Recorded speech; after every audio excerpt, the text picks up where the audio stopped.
We will spend the next 10 minutes or so discussing the independent assortment of genes. And some of the main topics we'll focus on listed up on the screen there. For example, we will focus initially on Mendels' second law, namely independent assortment of chromosomes. We'll discuss briefly how to calculate genotype and phenotype probabilities. We'll discuss the Chisquared test, which can be used to test whether observed data fits expected data. And we'll wrap up with a few brief comments about polygenic and cytoplasmic inheritance. So let's begin with an example of a dihybrid cross. This should be fairly straightforward and easy for you to do. This is a review of concepts you have hopefully seen before. So again, we're looking at Mendels pea plant characteristics here. Let's say we're going to do a dihybrid cross between plants that have yellow inflated pods and green pinched pods. Now I'll mention right off the bat that green is dominant to yellow and inflated is dominant to pinched. So let's assume initially that the parental individuals are homozygous for both genes. And so again, what you should be able to do is simply take this cross that I've set up and run it through and come up with the phenotypic ratio for the F2 generation. And again, assuming that both individuals are homozygous for both genes, if you'd like to pause the video at this point and actually do the dihybrid cross, I encourage you to do so.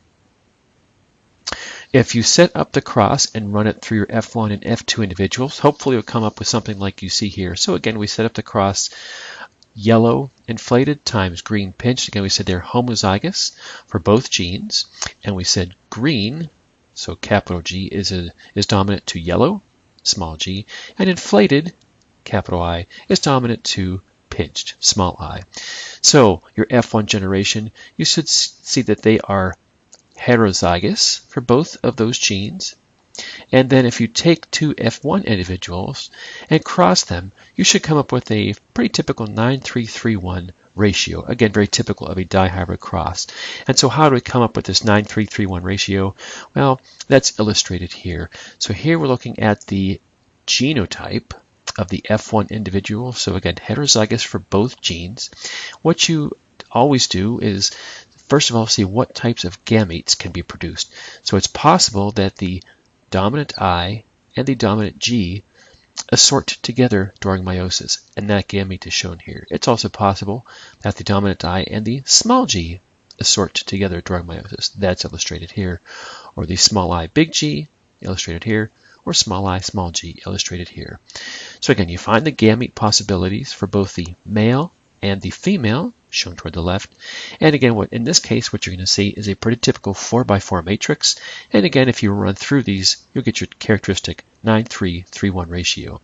So what we've just done here, again, hopefully this is review for you, but what we've just done here is illustrated Mendels' second law, basically saying that the way in which the I genes and the G genes assort during meiosis is totally independent of each other. So again, you can think of Mendels' second law in your own words, but one way to think about Mendels' second law is like we see here. The segregation of alleles for one gene is independent of the segregation of alleles for other genes. So let's think about that another way. So here's a cell, a diploid cell, so 3 pairs of chromosomes. What you should be able to do is run this cell through meiosis and see what combination of alleles end up in your gametes as a result of meiosis. So again, I encourage you to pause the video right here, run the cell through meiosis, and see what you come up with. And again, we're mostly looking at the combination of alleles, A's, B's, and E's, in the cells produced by meiosis. So if you run it through meiosis, one possibility when you line up your chromosomes at metaphase 1 is something like you see here. So all the dominant alleles on one side, all the recessive alleles on the other side. And if you run that cell through meiosis, what you'll see is that half of your gametes receive all of the dominants. The other half of the gametes will receive all the recessives, right? That's one possibility. On the other hand, just by chance, perhaps you flipped the orientation of the E chromosomes. And again, that's perfectly fine, perfectly valid. It's equally probable as the previous slide that we saw. And if you happen to orient them in that direction, Again, what you can see is half your gametes will have dominant, dominant, recessive. The other half will have recessive, recessive, dominant, right? Or maybe you oriented your chromosomes like this during metaphase 1. And again, what you would see is 2 different gamete combinations. So the point is, the way these chromosomes line up during metaphase 1, the orientation of each chromosome, or you might say each gene, as long as each gene is on a different chromosome, the orientation is totally independent of the orientation of all other genes or chromosomes. And if you actually did this, you would see that there, in this particular example, there are 8 different possible combinations of alleles or of chromosomes after this cell goes through meiosis. And there's a very simple formula that we can use, 2 to the nth power, where n is the haploid number of chromosomes. So the cell we've been looking at, it's a diploid cell with 6, and in this particular example, the haploid number would be 3, right? 3 chromosomes in this particular example. So 2 to the third, 2 times 2 times 2, that gives you 8 different possible allele combinations, right? And that's what we saw previously. If you think about human beings for a moment and ask yourself, well, most of our cells, or our diploid cells, have 46 chromosomes. So the haploid number of chromosomes is 23. So in humans, again, just based on independent assortment, how many combinations of chromosomes are there? Well, 2 to the 23rd is over 8 million possible combinations. So that's pretty remarkable when you think about it.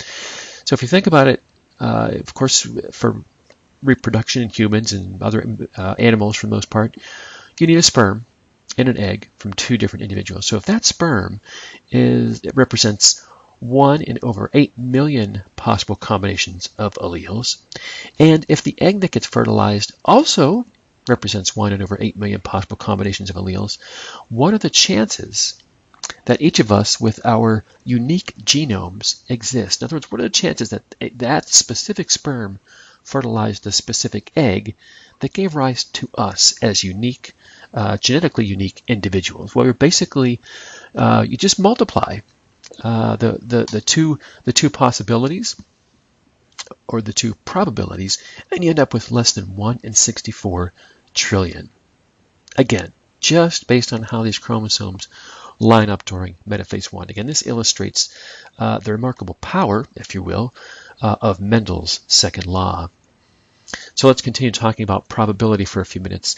We can express probabilities in a variety of ways, namely fractions, proportions, percentages, and we can talk about things that are absolutely certain to happen, all the way to things that are virtually impossible to happen, and of course everything in between.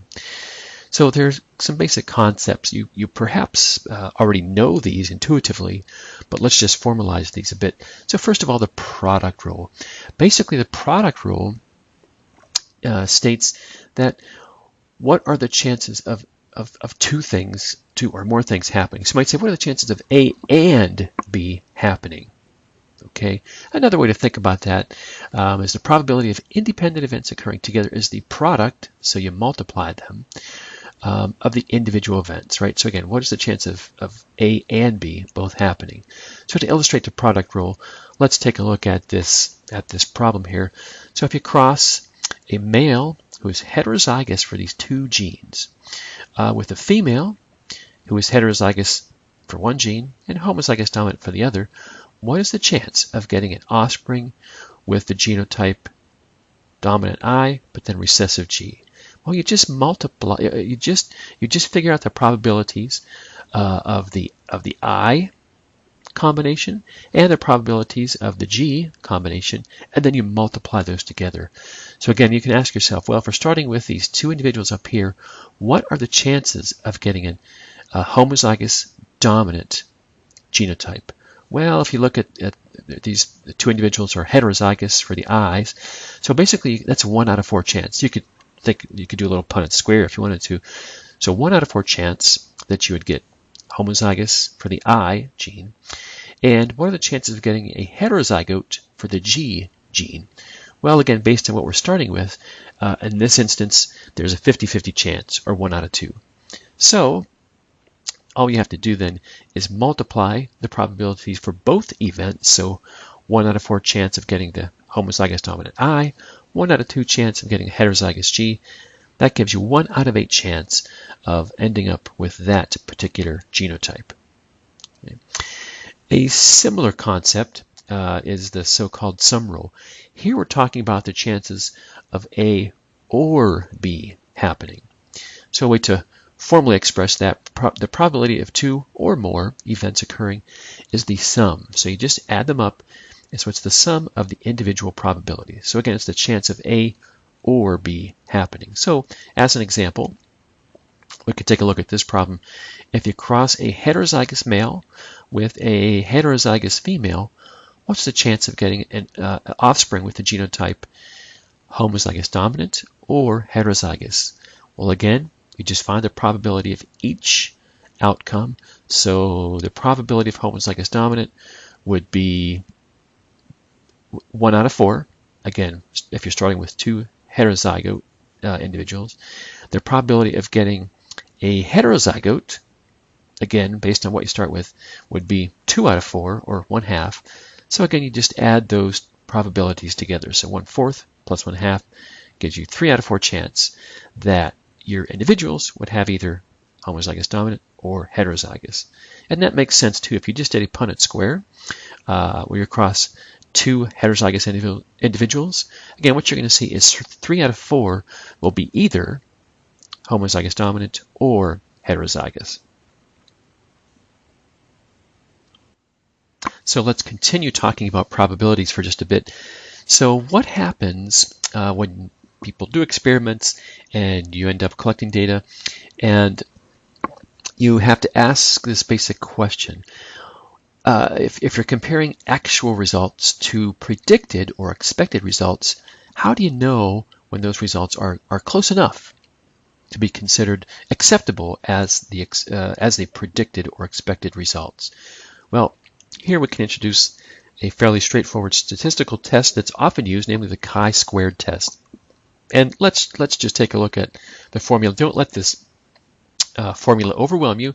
It simply said the Chisquared statistic is equal to the sum of observed minus expected squared divided by expected. Okay, so that's the basic formula for Chisquared. Let's see how we actually use this test in a situation. So let's say, for example, we're dealing with these grass trees that grow in Australia. If you look at their flowers, they come in 2 different colors, either yellow or white. And let's say our hypothesis is that flower color in these trees is controlled by a single gene.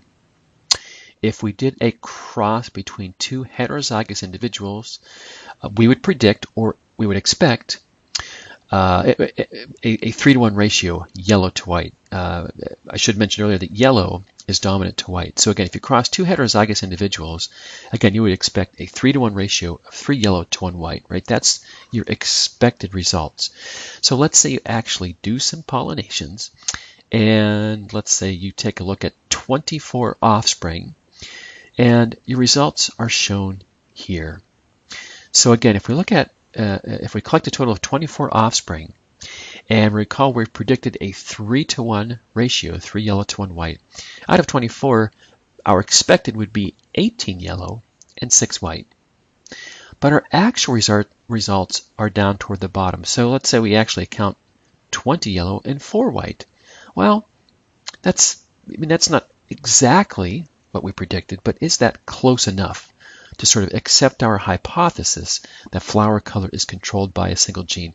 Well, how do you work with a data set like this? Well, again, think back to the Chisquared formula that we showed previously. Let's quickly sort of tabulate some numbers for each phenotype or class. So we're just going to keep track of yellow plants and white plants. And for each one, we're going to keep track of expected, observed, O minus E squared, and then O minus E squared divided by E. So again, just think about this for a second. We expected or predicted 18 yellow plants. We actually observed 20. The difference is 2, O minus E. Square that, you get 4. And then 4 minus the expected, or 4 divided by the expected, so 4 divided by 18 gives you 0.22. right? So you sort of keep track of that number for a moment.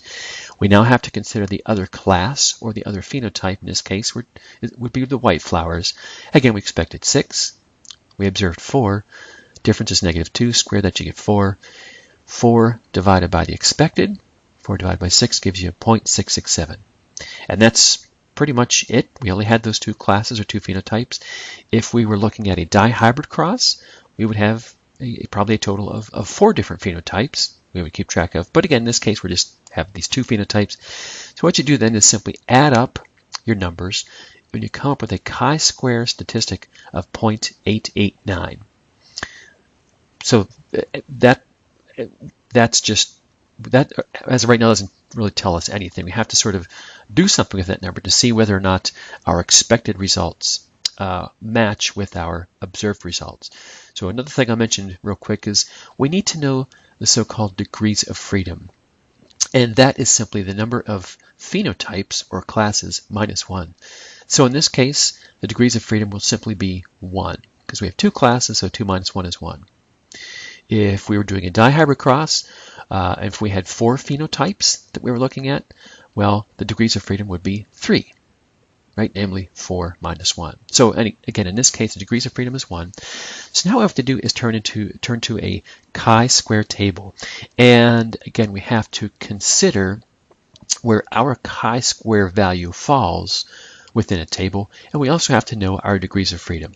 So here we see a chi-square table, and we're going to focus just on this first row, because this is the one we're going to focus on with just 1 degree of freedom. And by convention, for the most part, we're going to look at an alpha value of 0.05. So that's this column right here. So what you do is you find your appropriate row and your appropriate column, and unless we indicate otherwise, we'll typically have a cutoff value of 0.05. And so what you do is find this critical value. In this case, it's 3.841. And recall our chi-squared number was 0.889.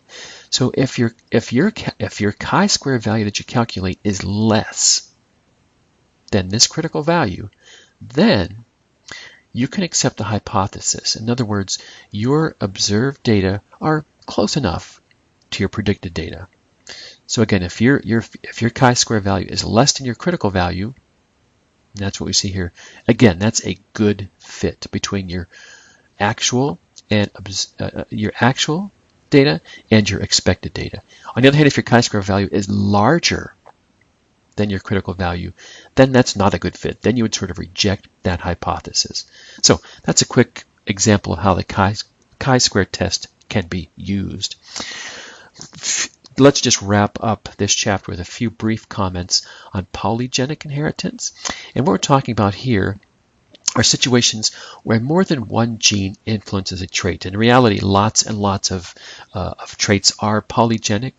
And so often you see that traits that can be measured on a continuous scale are often polygenic. So for example, our previous examples, we discussed yellow or green pods, purple or white flowers, right? But on the other hand, if you think about height in people, for example, that's sort of a continuous scale, right? There's a full range of different heights in people, and that can be due to lots of different things. It can be due to multiple genes, right? So more than one gene influencing height, but also can be due to a variety of other conditions as well, namely different hormones, dietary condition, and so forth. So again, that's the basic notion of polygenic inheritance. The other thing we'll mention is cytoplasmic inheritance. This is kind of interesting. If you take a look at the pedigree down toward the lower right here, what you should notice, this looks a little bit different than others we've seen so far. It turns out that females pass on whatever trait we're talking about here. Females pass on that trait to all of their offspring, right? So what we're looking at here is an example of maternal inheritance. And it turns out that mitochondria and chloroplasts in plants, they actually have their own genome. So they've got DNA, they've got certain genes, and it turns out that the eggs, again, in animals, the eggs, including humans, the eggs contain the mitochondria.